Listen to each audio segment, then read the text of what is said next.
সাথে ঝগড়া শুরু করে দিয়েছিল। দেখে তো মনে হচ্ছে মাঝে ব্যারিকেড না থাকলে সে প্রতিবেশী কুকুরগুলোর ডালা একাই টাইপ করে দিত।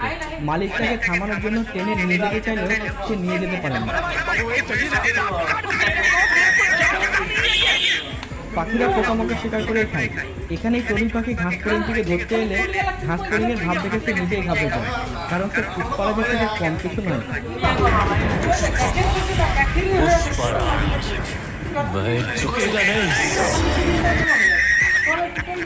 এবারে আন্টিকে দেখুন, সে বাদর ভাষাকে খাবার দিচ্ছিল আর নেচে নেচে গান দিয়ে তাকে ফেরাচ্ছিল, কিন্তু বেচারা বাদর বুঝে উঠতে পারছিল না এই আন্টি চাইছে দেখে।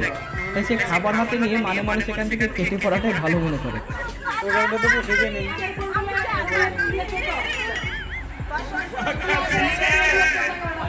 এদিকে বাবার এই পরি এক জায়গায় বসে টাইম পাস করছিল। তখন এই বাদরটি তার কাছে আসে আর কোলের ওপর উঠে বসে, কিন্তু বাদর তো বাদর